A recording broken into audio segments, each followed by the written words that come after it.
use the best of technology today to win these. We have great opportunities.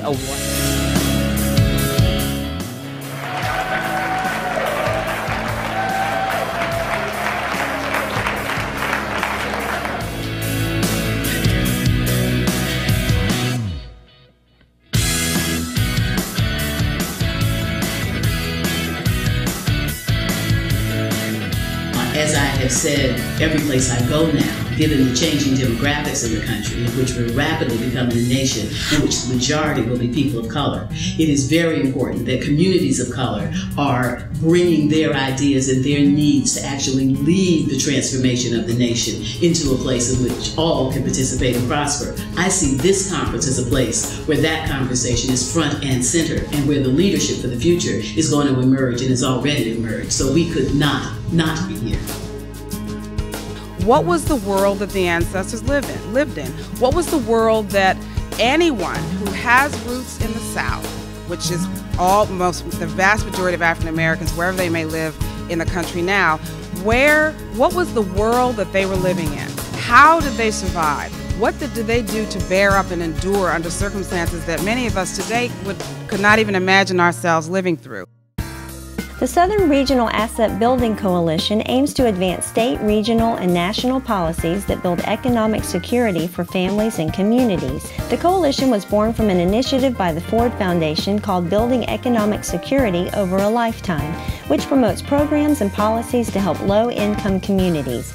The partnership of southern states includes Alabama, Florida, Louisiana, and Mississippi.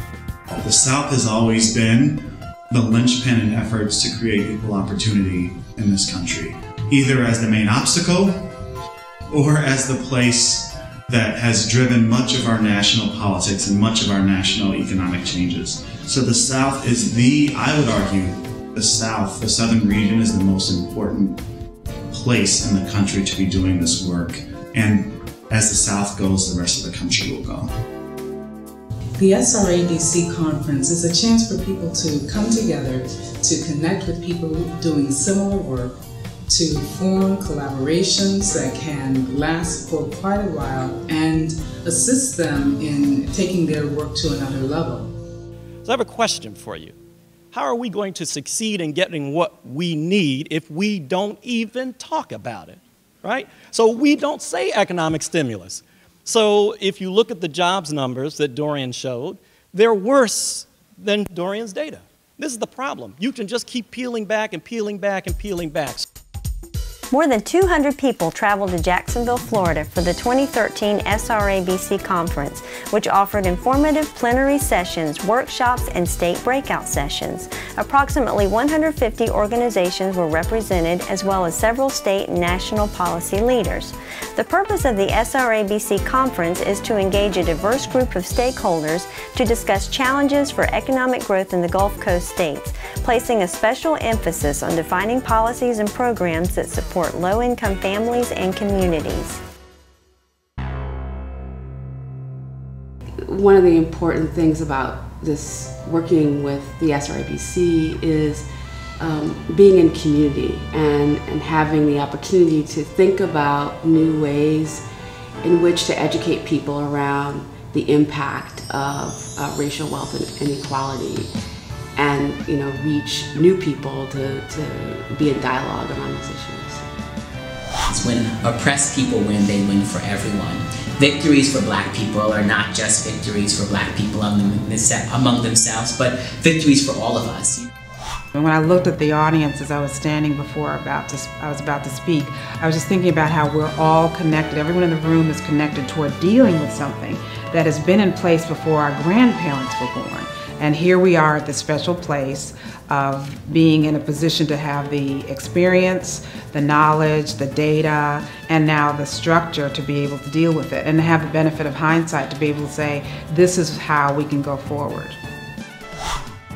The conference is a time to hear what issues are in the region, to hear comments from various people who've been in the field for a long time, and then gives us a plan for going forward. Our hope is that over a period of time, the conference will continue to grow, create a brand that encourages and invites other organizations and individuals to join us in this work of promoting equity across the 4 Southern states. When they walk away from this conference, we want them to be energized, excited, and say, oh, you know what, I think I can take what I've learned at that conference and use it in my day-to-day work. But look at us now. As Senator Hill mentioned that in the beginning you could only get one legislator to a meeting, but now you've got a legislative roundtable. I want to thank the Ford Foundation for believing that this coalition was needed and has continued to support it over the years, and just want to thank you for being here in Jacksonville.